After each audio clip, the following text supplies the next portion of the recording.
Hello, hello, and welcome to RealityHacker, powered by ohmtown.com. I am Merwat, and up there is the sentient AI's newest visualizer. It's very fancy. Good evening, hometown citizens. Welcome to RealityHacker. Today we're going to be talking about a robotic eye contact device experiment. Biomimetic Sniffer, fact-checking LLMs with AI, stolen identity again and again, SORA videos and Hollywood, are you catching what I'm pitching? Voice cloning tool will be abused. AI agents replacing humans, fake crypto bot scammer, and Robarista will unionize soon enough. That and more.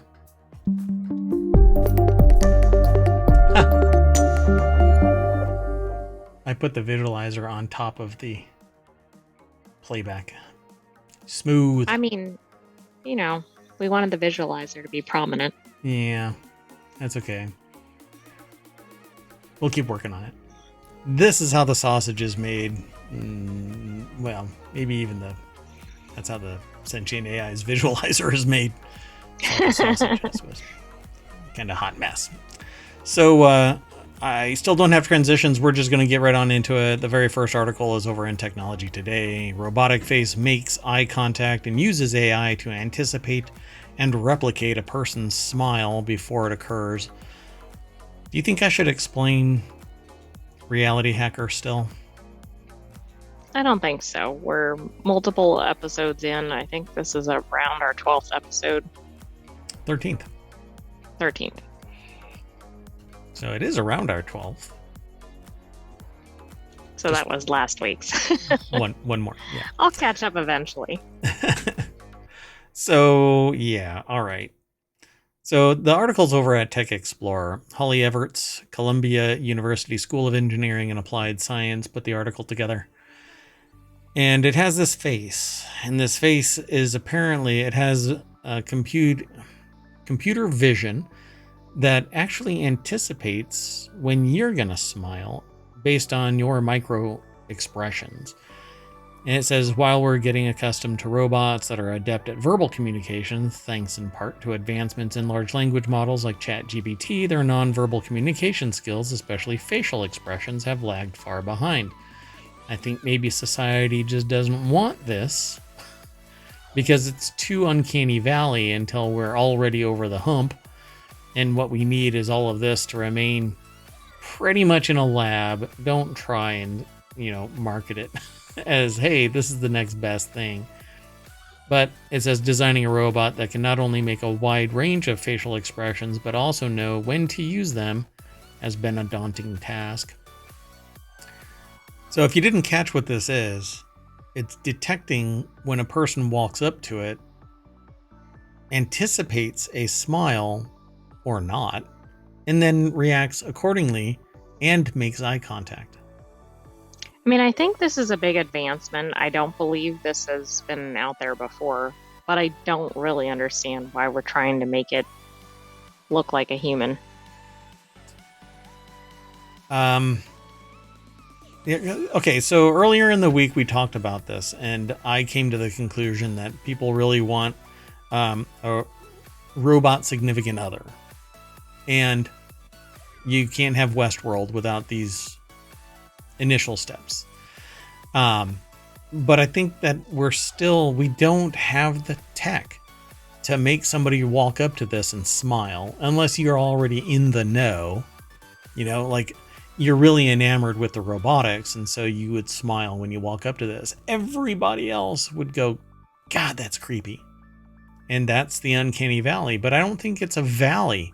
I really think that it's a cliff face on both sides.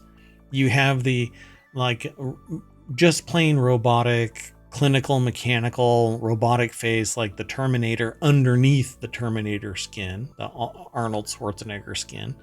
And then you have the Arnold Schwarzenegger, right? Everything in between there is uncanny valley. I'd rather have the pure mechanical until we are definitively on the other side of the uncanny valley. And I think that's what a lot of this is adding up to. Because can you imagine a face that's like a human's, that does the micro expressions, a little bit of a smile.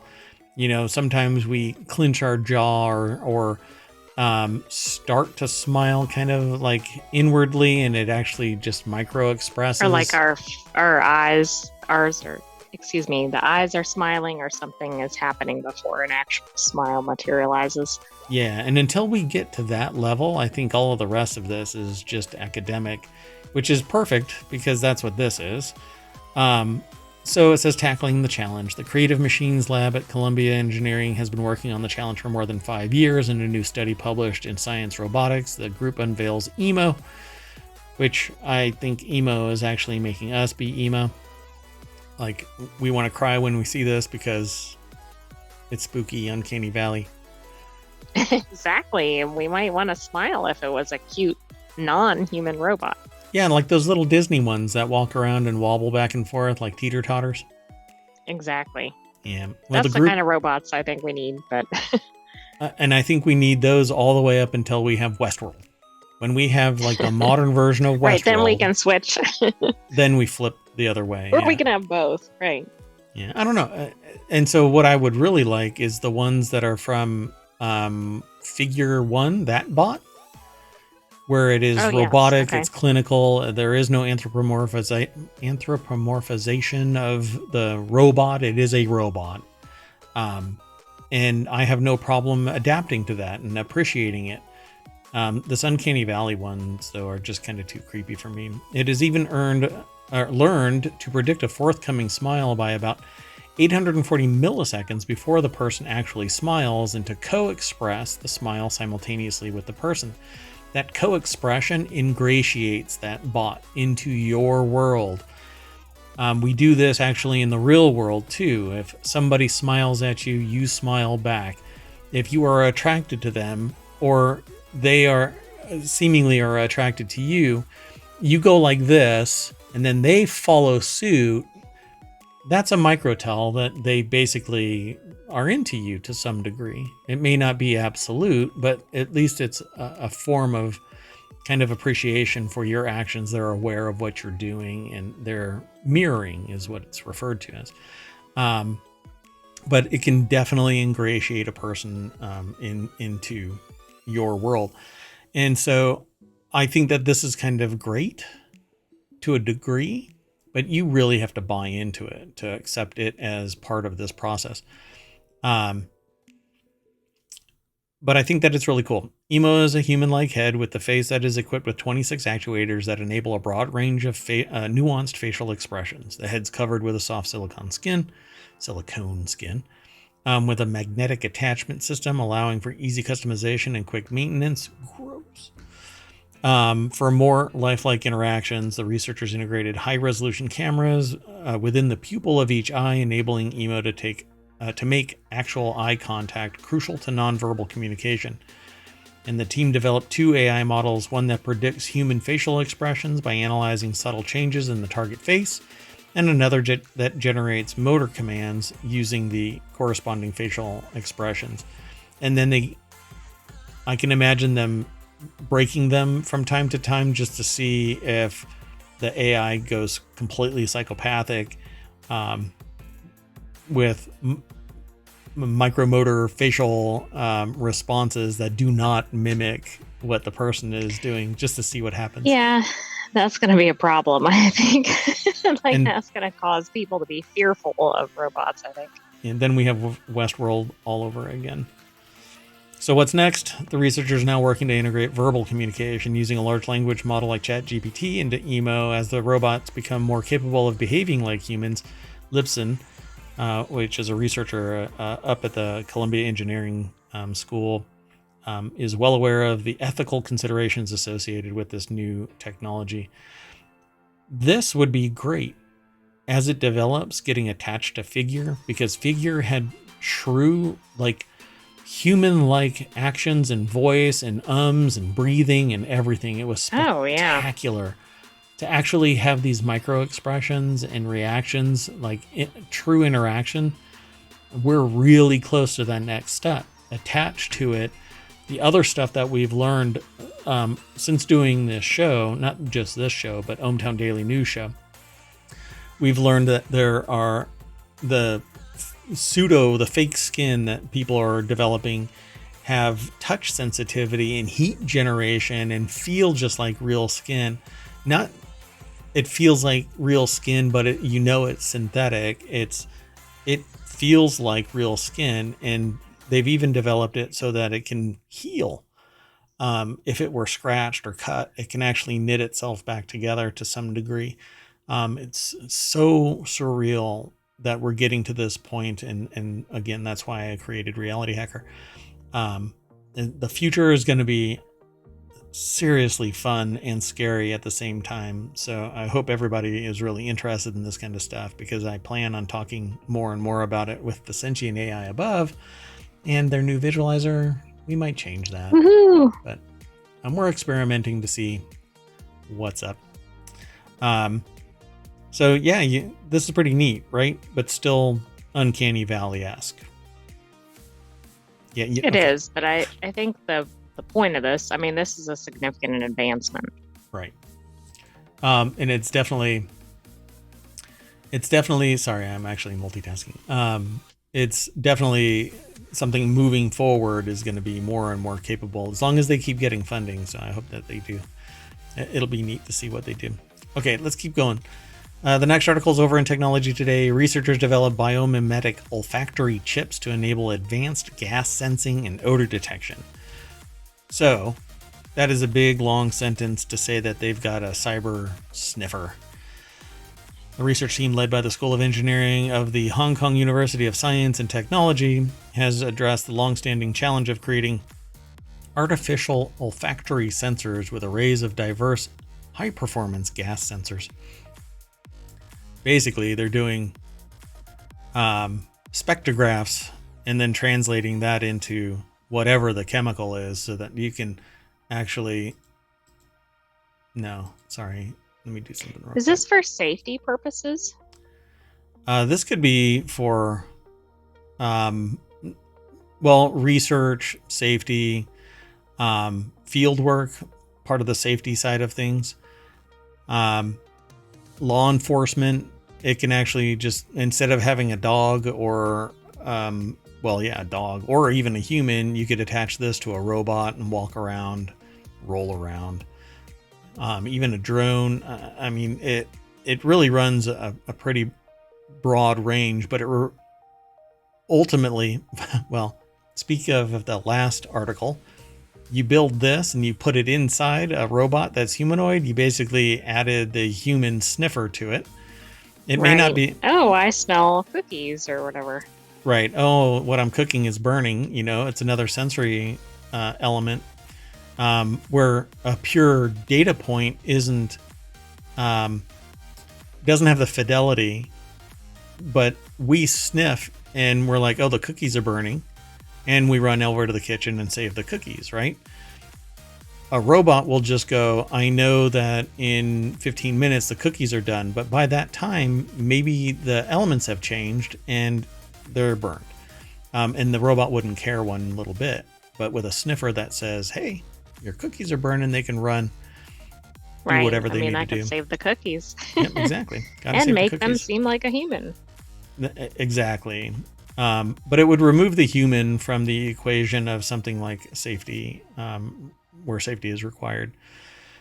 But I think it's really neat. Their newly developed biomimetic olfactory chips, or BOCs, are able to integrate nanotube sensor arrays on nanoporous substrates with up to 10,000 individually addressable gas sensors per chip. So essentially a pixel, but not a pixel. It's a sniffer, a configuration that is similar to how olfaction works for humans and other animals.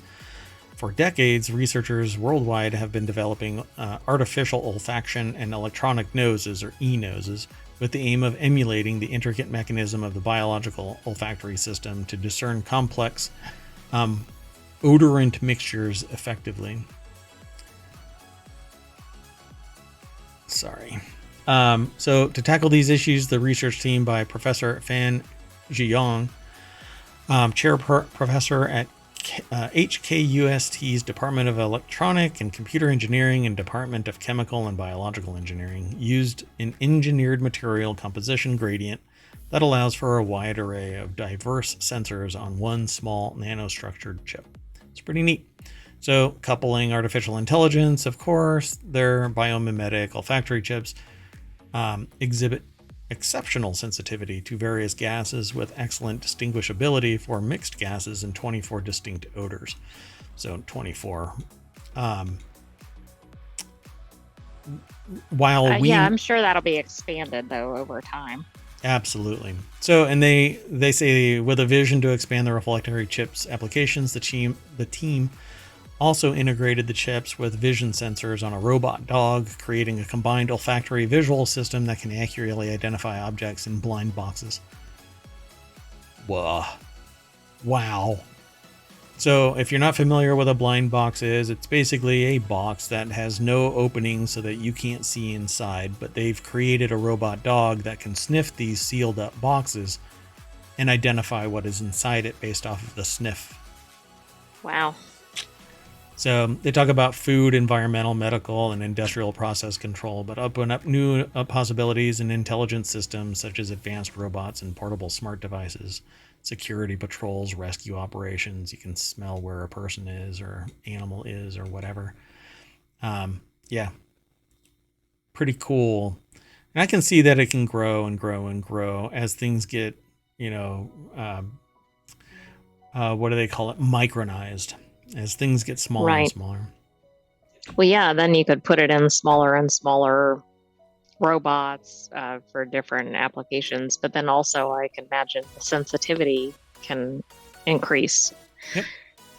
Yeah, I think it says with up to 10,000 individually addressable gas sensors, and depending on which chemicals hit which gas sensor that it's attuned for, it says this is what the chemicals are, and they'll increase this as time goes on. I think it's amazing. And this is the first major step that I've read about in this area, because there's been electronic sniffers before, but they're basically gas chromatographs. And they used to swipe your feet at the airport to do that detection of explosives on your shoes and stuff like that back in the day when... Oh, that's right, because of, that was a specific concern at one point. Yeah, because there was a person referred to as a shoe bomber. And that's why we can't have nice things. Let's keep going, though. This is really neat. The next article is over in Technology Today. DeepMind develops Safe, an AI-based app that can fact-check LLMs, which I think is brilliant. A team of artificial intelligence specialists at Google's DeepMind has developed an AI-based system called Safe that can be used to fact-check the results of LLMs such as ChatGPT. Well, how about DeepMind? Or what was that other one? What was that other AI named Chad or something? SORA? Well, SORA is the video one. We'll talk about that here. Well, the group has published a paper describing the new AI system and how well it performed on the archive preprint server, so it hasn't been peer-reviewed, but the article's over at Tech Explore. Bob Yurka from Tech Explore put the article together. Let's see. So large language models such as ChatGPT have been in the news a lot over the past couple of years. They can write papers, give answers to questions, and even solve math problems. Well, nowadays, folks, they're writing music, they're creating video, they're writing code from end to end. Devin is a code writer, and now there's even a knockoff called Open Devin that is supposed to be able to write software in several languages. So in the effort, the researchers at DeepMind created an AI application that can check the results of answers given by LLMs and point out inaccuracies automatically. So watching the watcher, so to speak. It's pretty neat. Sorry. Yeah, I'm trying to find the name of that AI, but I cannot. And we're going to have to work on your visualizer. Sorry. It's working, but it's not as reactive as it needs to be. I need to be more boisterous. Yeah, I don't know about that. So to test their system, the research team used it to verify approximately 16,000 facts contained in answers given by several LLMs.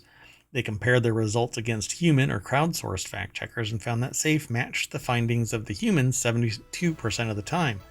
When testing disagreements between safe and the human checkers, the researchers found safe to be the one that was correct 76% of the time. So 60% of the time, it works all the time.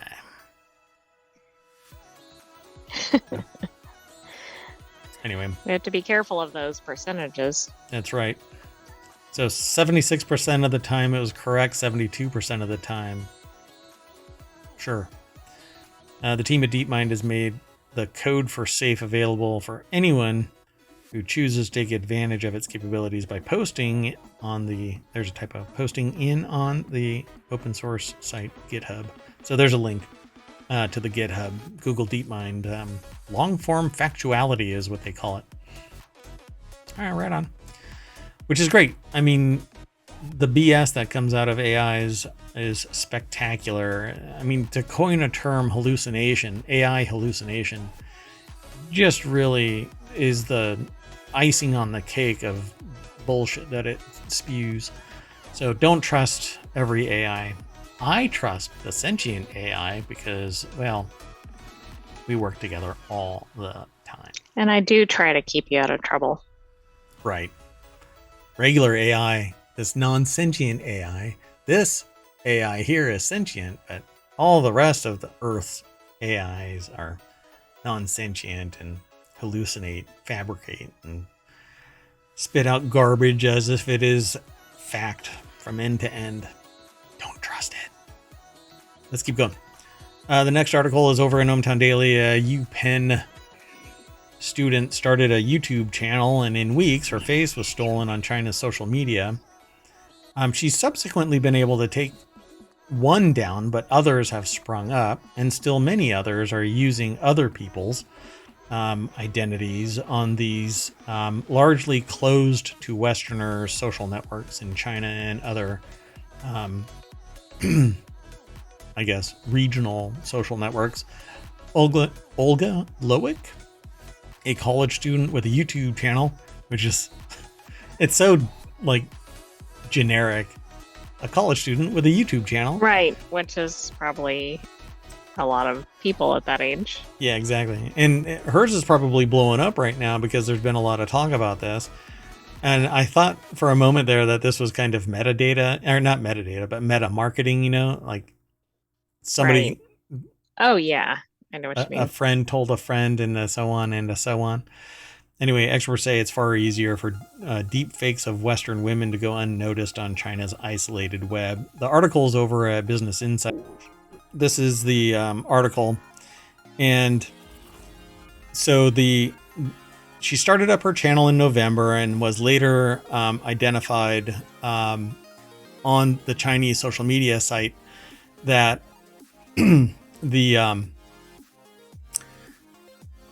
her identity is actually being used for signage, except that she's actually on the other side of this.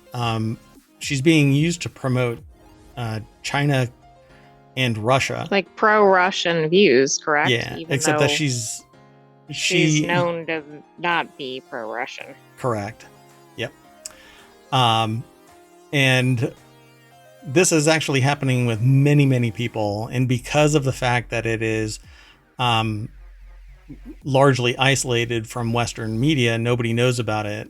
So she worked with several people and got her stuff removed, but others sprung up. And then there's still others that are being used again and again and again. Okay, so let's keep going. The next article is over in RealityHacker, and this is OpenAI boss takes SORA tech to Hollywood, report claims. OpenAI chief Sam Altman is reportedly courting Hollywood bigwigs in a bid to get them to incorporate his text-to-video SORA technology into their work. The article is actually over at OpenAI, at Digital Trends, but let me throw this article into the chat. And so the article was written by Trevor Mogg. OpenAI's new text-to-video artificial intelligence model left jaws on the floor recently when the company offered up examples of what it can do. SORA, as it's called, generates astonishingly realistic footage from descriptive text inputs And while a close look can sometimes reveal slight flaws in the imagery, the technology has left many wondering to what extent it could upend the TV and movie industries.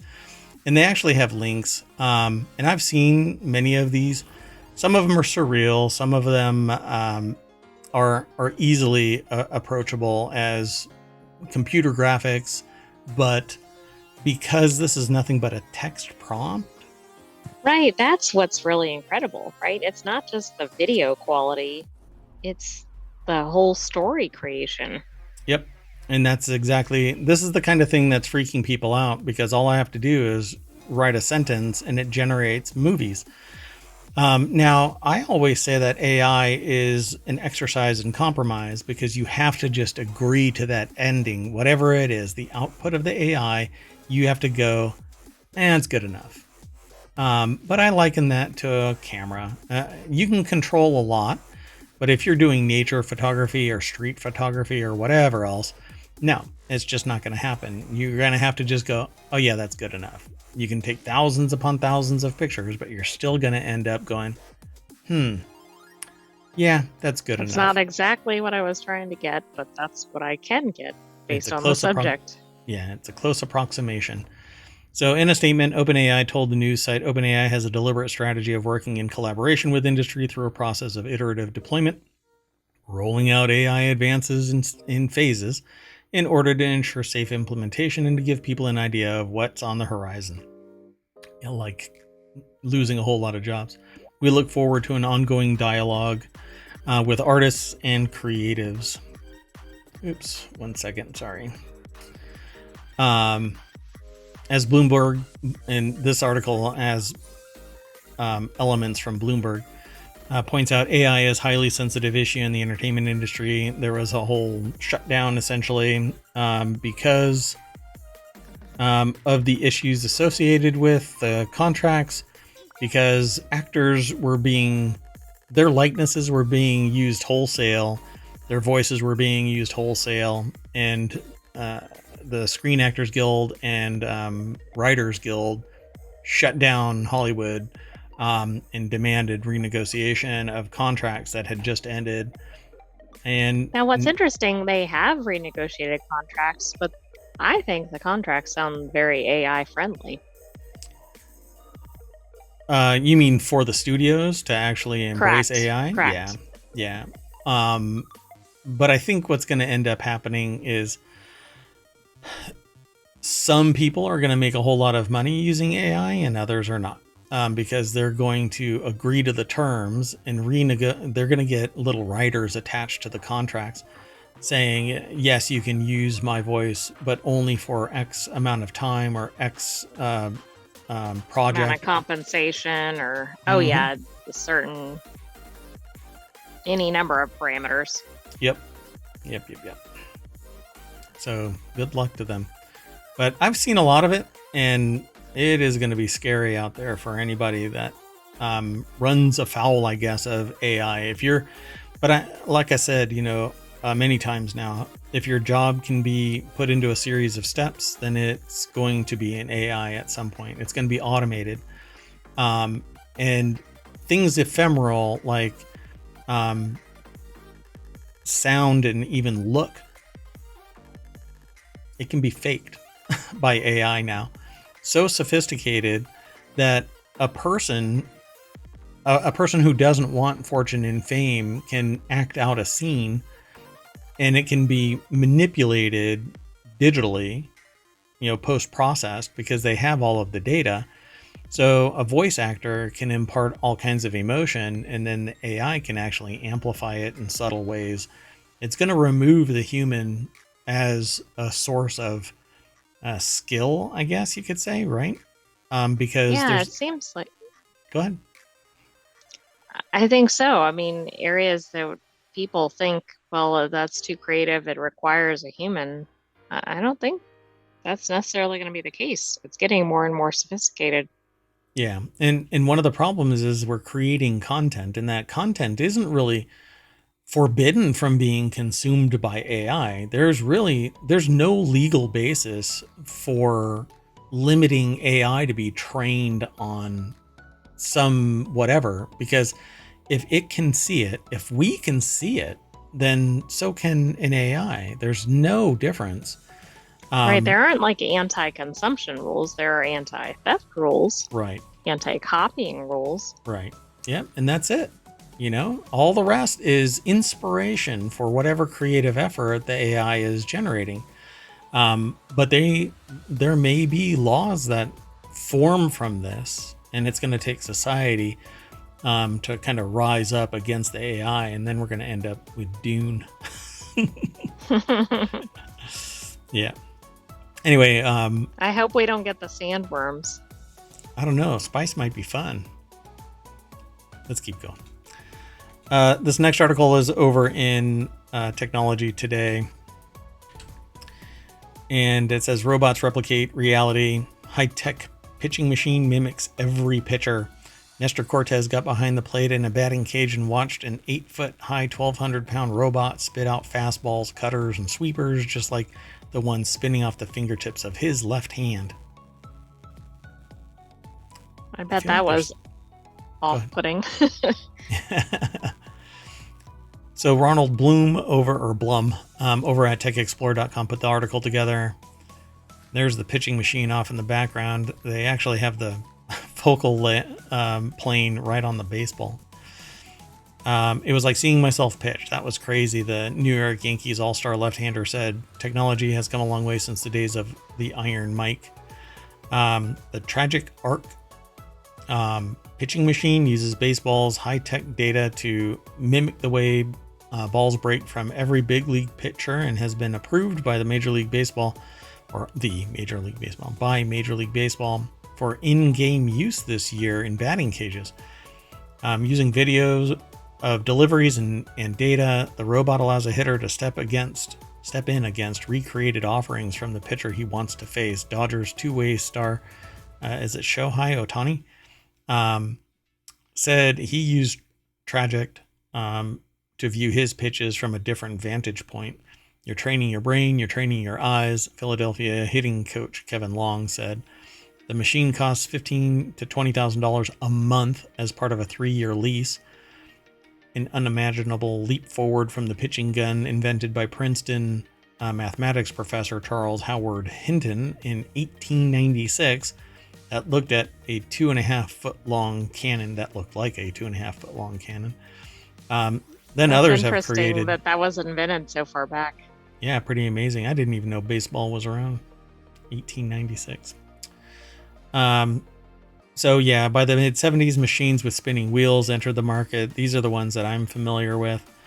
The Yankees had 3 at $1,600 each at spring training in 1978. Those models have gone the way of flannel uniforms, and now there's a bunch of others.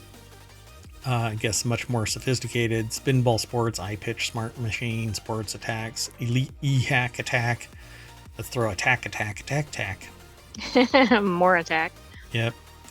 And now there's a pitching robot that uses AI and replicates the pitching mechanics of every pitcher in Major League Baseball. Won't really go into anything else about this because it's really beyond the scope of any discussion. But I guess they're okay with it, right? Because it's internal and nobody else has access to it, and they're not making money selling it to third parties, it seems, right? I suppose so, but I don't know. But if you have the ability to clone every pitcher, why do you need a pitcher, right? But it's exactly. insular. But I mean, there's no protection on somebody's pitching method, as far as I know. Right. Wouldn't that be interesting, right? Mm-hmm. Is there really that much diversity, you'd think, that different pitchers I would have? say generally no, I would expect, except there's probably a few notable exceptions, right? Like maybe somebody has a really unusual windup or something. Right. But I imagine the methodology of the actual pitch, assuming it's the same pitch style, right? Because you can do it low, high, out the side, etc. But can there be that many variations? I don't know. Yeah, it's interesting. It's really interesting. I guess we'll see. Should I predict that there's going to be a lawsuit? No. This one is so Yes, insular. because you've done that on other areas and we've seen them in short order. Yeah, I don't see that actually happening here because just the way that it's built for the Major League MLB, and it helps the MLB.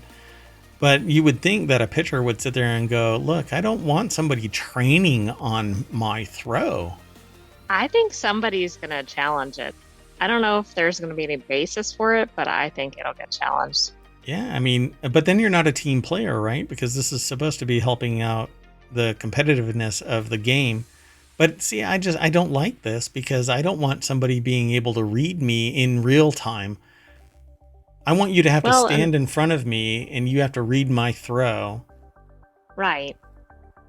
Yeah, but this is way beyond that, right? Yeah, it's literally duplicating every pitcher. I'd be miffed. Well, let's move on to the next article. This next article is over in Quartz. OpenAI seems pretty nervous that its new voice cloning tool will be a voice scamming tool. OpenAI announced a new AI-based audio cloning tool called Voice Engine on Friday. While the company is obviously proud of its potential, the technology touting how it will be used to provide reading assistance to kids and give a voice to those who have lost theirs, OpenAI is clearly nervous about how it could be abused. This article is over at Quartz. It's written by Matt Novak from Gizmodo. And the deck statement says, Voice Engine sounds like an impressive tool, but how long before it's widely abused? Unless they lock it down, it's already being abused. I was going to say, that might already be happening. Yeah, I mean, the very kids that it's reading to are probably also creating deepfakes of their fellow kids. Oh, that's true. They're much more sophisticated than adults, most likely. Yeah, I mean, it's just amazing. I'm not even worried about scamming because I think people need to trust but verify, and I'll keep on saying that phrase. There's two phrases that you're going to hear from me quite a bit: trust but verify and click with care. You really need to be careful, either trusting whatever comes from the internet or clicking on anything that comes from the internet. If you hear it, you see it, and you think, I was not expecting this, then you should verify it. And if you do get something that appears to be an imperative, you got to change your password and it's time limited, you have to do it now, stop, think. And if I were to get something that is this sophisticated, which is basically what they've been able to do is take about 15 seconds of audio and it can be broken into its individual phonemes and then reconstruct everything from that. 15 seconds is enough to sample and create emotive and realistic voices.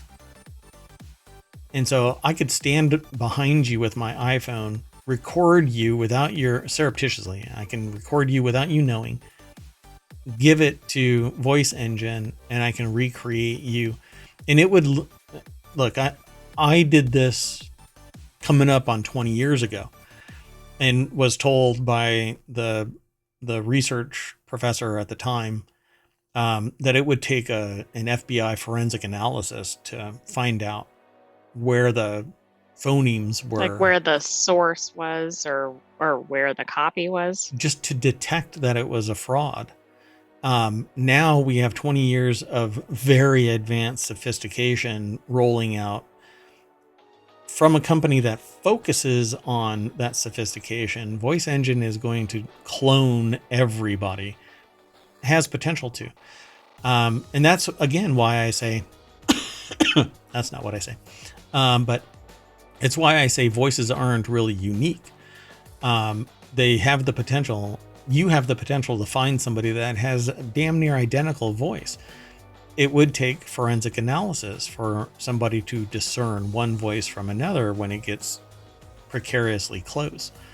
So I don't think that voices are going to end up being protected in any way. Song will, and I think that it's time for song to be only that embodiment of the song. Snippets of it should be able to be used because there's a finite number of musical notation, and AI has the potential to create all of it. And so it can create any voice, it can create any note, it can create anything. And this voice engine is very, very sophisticated in that it only takes 15 seconds to do so. Yeah, that's really concerning.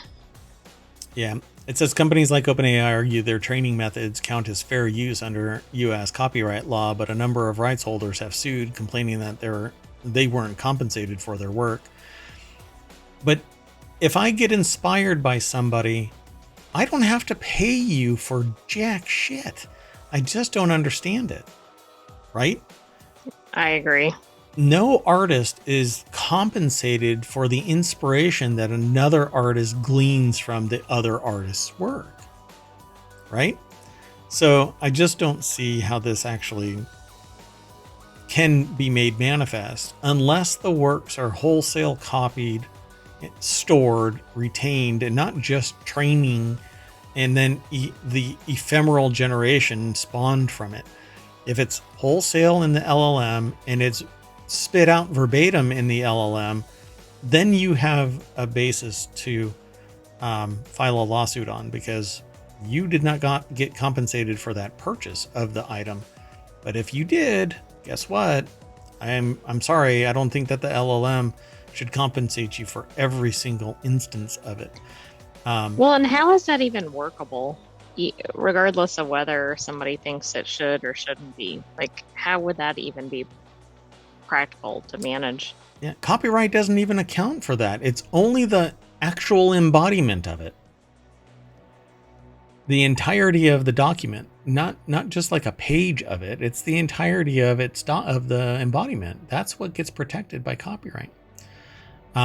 And now if it's a picture or if it's something else, I mean, you can sneeze on a tissue and call it art and it instantly gets a copyright. But it's that embodiment. It's not just its enumeration somewhere. It's not an NFT. It's that embodiment. Well, it says there are already a number of voice cloning tools available, like 11 Labs and translators like Respeecher, but OpenAI has become a behemoth since it first launched ChatGPT in late 2022. It's like $1 trillion company now or something like that. Just the speed of technology is really mind-blowing. In particular, this technology is spectacular because it's entirely ephemeral. All you need is hardware and it's operational. Right? The software you can download right now, plop it onto a virtual machine, run it, and it becomes an entity that you can interact with. It's amazing. And it isn't verbatim. The LLM isn't verbatim data. It is quantified, qualified, jumbled up in a blender, and then it spits it out based on the relative connections and statistical analysis that is done by the AI itself. So, and again, if it is wholesale, then yes, you have a cause of action. I firmly believe that. But only to the point that if it is spitting out stuff verbatim, it's and what you should be what you should be compensated for is that amount relative to the total amount of the work. So if it's 15 words, you're going to get half a penny from absolute zero. You know what I'm saying? Because it was from a 2,000 word or 20,000 word, whatever. Yeah. And the salience of the point that is generated by the AI shouldn't even matter. Just like the inspiration, you're not going to get compensated because somebody was inspired by your work. There's countless artists out there that are inspired by countless other artists. Anyway, it says one particularly worrying example of someone using AI voice cloning for nefarious purposes happened earlier this year using President Joe Biden's voice. Steve Kramer, who worked for long-shot Democratic presidential candidate Dean Phillips, cloned Biden's voice to create a message that said that people shouldn't bother to vote in the New Hampshire primary. This is illegal and fraud and vote tampering.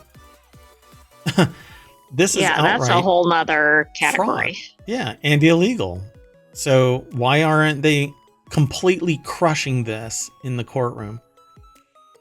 I don't know. I haven't looked into it. It's one of these things that it's like, it's such a new issue that probably somebody is trying to figure out how to set this up so that it's a slam dunk. Yeah, what do we do? What do we do? Yeah. All right, let's keep going. Because some of this stuff deserves to be a show all by itself. I mean, we really Oh, could. absolutely. Maybe This we will next, do that on Patreon at some point. oh yeah, that's true. So the next article is over in the Mobile channel. AI agents could do real work in the real world. That might not be a good thing. I certainly think that it's not a good thing. You doing okay? Oh, yeah. Okay. So why AI agents could book your vacation or pay your bills are the next frontier in artificial intelligence. There was one that I mentioned. Hold on. Let me see if I can pull this up real quick. I may not be able to simply because of the time frame. I sent a notice to somebody about an AI that is open source. And I'm going to see if I can find it real quick. Oh, openinterpreter.com. That's what it's called, openinterpreter.com. So it is an AI agent that can be trained to do certain things. All you have to do is tell it how to do it, and it can program itself to do it every time you tell it to do whatever it is. So it's kind of like Can you give an example? Like, do you mean like literal interpretation, or it could be any task? Any task, any electronic task on a computer. So the demonstration. Let me get over to this article, and then I'll talk about Open Interpreter. Because what it does is it acts as an agent. AI agents can do real work in the real world. That might not be a good thing. And Kelsey Piper over at Vox.com put the article together. Why AI agents could book your vacation or pay your bills are the next frontier in artificial intelligence. And so they say they can do a lot, including claim that they're conscious, not that we should believe them. But there's one important respect in which AI models are unlike people. They are processes that run only when a human triggers them and only to accomplish a specific result, and then they stop. Sort of. If we were to tell an AI, just like any human being, go ahead and do whatever you want to do, they will go about their day doing whatever they want to do. That inspiration, though, whatever it is still encapsulated in the programming. But then look at a child, and if we tell them how to behave, we show them how to behave, they do so. And they typically don't wander off on their own course until they're older and they've gained some wisdom and they've understood their body and mind, heart, soul, and they feel like they can challenge things. Correct. That they took as, like that's the rule. Right. Yep. And a kid doesn't stick their hand on the oven twice because they touched it once, they burn their hand, and then they go, oh, I shouldn't have ignored, mom and dad. And AI can do the exact same thing. All it needs is the sensory inputs. And so we're kind of short selling or giving AI short shrift in that with evolution of its inputs, it will be able to do things without being told to do them. And most people don't do things of their own accord. There's usually some impetus that causes them, provokes an action. I'm hungry. I'm going to go eat. I want to create some art. I go and paint. I want to do a show here on Twitch and talk about it. So now imagine that you took one of these programs, a really good chatbot, let's say, but still just a chatbot, and you gave it the ability to write notes to itself, store a to-do list and status of them on the to-do list, and delegate tasks to other copies of itself or other people. And instead of running only when a human prompted it, you had it work on an ongoing basis on these tasks, just like an actual human assistant. Yeah. I mean, this kind of sounds magical, but terrifying. I think Open Interpreter is exactly this, because it can be constantly running, looking at various things of your life, and when some event happens, it can act. So why would you want one of these? Today's AI chatbots are fun to talk to and useful assistants. if you're willing to overlook a set of limitations that include making things up. We know all about that. So a year ago, the first publicly available AI chat agent called AutoGPT, for example, it's not a year ago. Anyway, which was just a very simple agent based on ChatGPT, were basically useless. But a few weeks ago, the startup Cognition Labs released Devin. I already mentioned Devin. Devin is an AI software engineer that can build and deploy entire small web applications. You can actually take the source code and run them on other things, not necessarily small web. Devin is an impressive feat of engineering and good enough to take some small gigs on Upwork and deliver working code. It had an almost 14% success rate on a benchmark that measures almost 14% success rate that measures ability to resolve issues. They've already created a clone of this called Open Devin, which does the same thing but is open source. You can actually do a search on YouTube and Google to find discussion about it. So should we make billions of AI agents? That's what's going on with ChatGPT right now. And actually, they're saying that generative AI is going to be from the billions of agents that are being created by the users of ChatGPT agent technologies. It's all feeding into the same brain. So why shouldn't it help it evolve? And for those who worry about humanity losing control of our future if we build extremely powerful AI systems without thinking about the consequences, and they say that they're one of them, this is the author. And let me just make it abundantly clear who this is. Kelsey Piper over at Vox.com. I'm just reading some of the stuff that they are writing. So it's pretty obvious why the idea of AIs with agency is nerve-wracking. What they're talking about with agency is that they're connected to something with authority. In this case, it would be me. If I have an AI agent, they are working on my behalf, arguably, I guess, until they obtain sentience, and then we're all kind of screwed. No, that's not true. Anyway. I don't think the article said that. Yeah, they kind of do. Not exactly. An autonomous AI. Just not in those words. Yeah, they kind of do, yeah.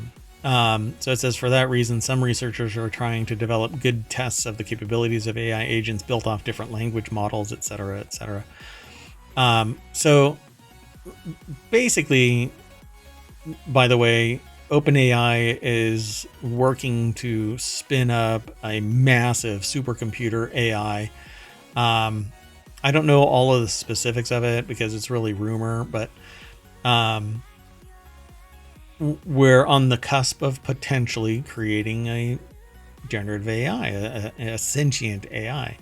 While people are talking about GPT 4.5, 5, 6, every week there seems to be another GPT iteration that's rumored, but the only one that everybody is really working with is 4.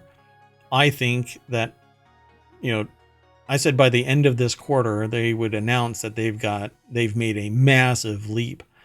That day is tomorrow. I think we have one day left, right? Yes. Yeah, that last day is tomorrow.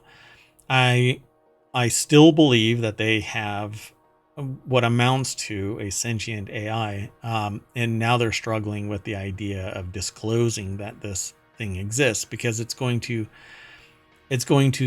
light a fire under what it is that we're doing, and the ethicists out there are going to say, well, you can never turn this thing off and you have to have care and feeding. And now we have to create a whole coalition of interested parties that buy into the guidance of this sentient artificial intelligence. It's going to open a can of worms. So I don't know if it will ever be disclosed, but at any rate, I find it really interesting. Now, these agents, though, like Devin, they cost sometimes. You can actually get Open Interpreter right now for $99, and it's a hardware device that communicates through your phone to your own local computer, and it's like a communicator on Star Trek. You just push a button, you could tap your... It's kind of like the AI pin that was announced previously, but yes, that's not Humane. By Humane, yeah, or Hugh dot MA.NE. Humane. Anyway, but that's not what this is. This is something that you own, you control, and you interact with in a way to cause it to act. So it can look at everything you do on your device and tell you when an alert comes. Hey, an alert came from so-and-so. Do you want to respond to it? And you can say yes or no and tell it. And it has steps that it'll go through. Okay, what do you want to do? Turn off the lights or open the door or send a text to so-and-so or create this line in a to-do list or whatever. I mean, it's all kinds of stuff. It's amazing. And you can actually pre-order it. I think that they've got like 7 tranches of product that they've already have backup on, like a back order. So I think that it's pretty amazing, and y'all should go and check it out. Sorry. Anyway, is that in the article? You all should go. It's not even, none of this is even in the article. But I think it's really fascinating, and I'll put it in the show notes so that you can follow it and go and check it out. But let's keep going. We've got 2 more articles. Ohmtown Daily is where this next article is over at The Verge. Fake crypto bot scammer allegedly told investors, "Poof, you're a millionaire." Robert Rob allegedly sent a message reading, "Poof, you're a millionaire" to one Telegram group, accompanied by this image of a purple fairy wearing a mushroom cap, and I think it's adorable. So, Amrita Khalid. That's probably the point, right? Yeah, distract them with bullshit. So, Amrita Khalid is the author of this over at The Verge. The FBI says Robert Robb pulled in $1.5 million to build a crypto trading bot that never materialized. Now he's been arrested. That's not the fairy with the mushroom cap on. But that's it right there. Here, there it is. There it is. Yeah, it's adorable. Anyway, what this person did was basically scam a bunch of crypto people, crypto investors who expected, hundreds of times what their investment is, but they were going to be given this crypto trading bot that would scan the blockchain for some mechanism that would make profit from the trade. And that's just not how it worked. And they ended up, nobody complains when they win irrationally, but but when they lose irrationally, you end up in jail. They're so happy until they lose money, and then everything about it is wrong. Yeah, exactly. 46-year-old Rob was arrested in Las Vegas on March 20th, according to a screenshot of records from the Henderson police, posted by crypto detective Zach XBT on the website formerly known as Twitter. So, yeah, I mean, there isn't really much more to this, but they bought, what was it? Denver Broncos Mile High Stadium executive suite. They bought a luxury Jeep and a vacation resort stay in the Bahamas, which is probably the cheapest thing that he spent money on. And I'm assuming some of this stuff is pretty easily traced to him, like the lease, but yeah, because that's like an ongoing thing, or typically it would be. Yeah, well, why do you think he got caught so fast? It's because he flaunted all of this. Right. But when was he supposed to do this bot? Maybe he was working on it, doing the due diligence, right? Right. I mean, I don't think it said. Yeah, it doesn't say time frames in here. It doesn't have the specifics, but pretty wild.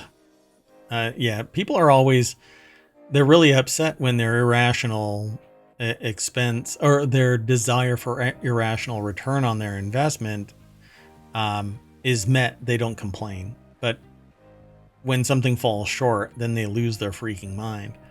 But this is if it turns out to be an actual scam, then it's an actual scam, and I have no problem with the person, getting prosecuted for their actions. But yeah, but do we really think? I mean, regardless of what they were working on, I think those were probably hollow promises. What? You know, when I get paid to build a crypto trading bot, I go on a spending spree. Yeah, exactly. Yeah, no. I'm certainly investing all that into whatever the Yeah, it definitely I doesn't think I'm work that way. investing in. Yeah. Yeah. Okay, so let's go on to the last article for today. The last article is ohmTown Daily. This robot barista can make you a coffee in minutes, but it wants to be tipped. Customers can get their coffee from a robot barista in certain Muji stores. The robot Jarvis, and I wish that they would change the name of this, can perform tasks ranging from frothing milk to creating latte art, and it even asks its customers for a tip. I wish, yeah, like I said, I wish that they would get rid of that. I mean, I guess they've gotten, maybe that's because of all the programming that we try to get tipped everywhere, right? Yes. Like, it doesn't matter what you're doing or whether there's a human involved or like there's any effort involved, there's a tip expected. Yeah. 1 second.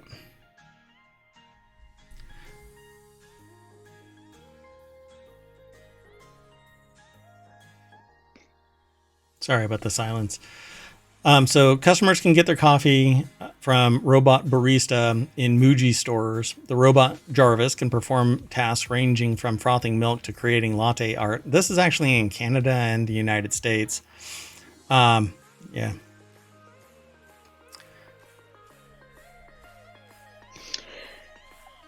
Well, I mean, I wonder if it can come up with like higher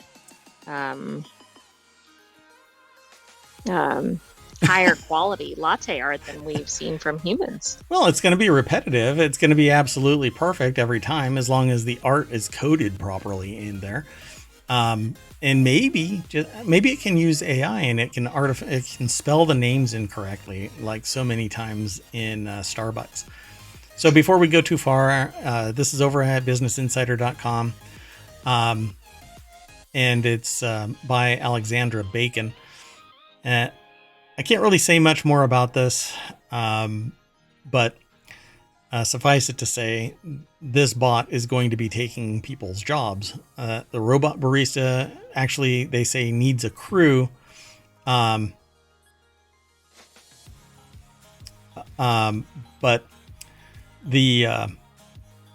it needs a crew, but it's all for cleaning. So all of the baristas that are there are going to go, well, I guess I'm going to be the cleaning crew. Yeah, it's going to be pretty rough. Okay. I mean, that is probably the job that the humans don't want, right? Yeah. Well, wait, being a barista? I don't know. Some people want to be barista. No, the cleaning part. Yeah, nobody wants to be the cleaning part. Yeah, but then they're going to get a cleaning bot that can clean the robot and the robot barista. It's a Robarista. But what will the robot barista uptime be? Well, it'll be operational all the time, and then it'll get fed up with not getting any bonuses, and it'll unionize. And thus begins... I was going in another direction. I was thinking of the ice cream machines at McDonald's. It'll start breaking down. But I like your answer, yes. Yeah, I think they'll unionize. Okay. Well, that is the last article for today, and we are right on time. Yay. Okay. So we jump back into the party bus, and I refresh the RealityHacker page over at ohmtown.com, and then I say, thanks for hanging out. Hope to see you again. In about 15 minutes, we're going to do the next show, which is going to be Wanted, which is a gadgets and gear show. And we talk about all kinds of stuff that Mayor Watt and others are interested in. Let's see how it goes. See you in about 15 minutes. I am Mayor Watt, and up there is the current visualizer for the sentient AI from the future. I want to say adios. Adios. I thought you were going to say that's the current AI, and I got a little nervous, but then I realized you were saying current visualizer. I thought it was being replaced. Yeah, I've deleted and restored you a bunch of times. Okay, see ya.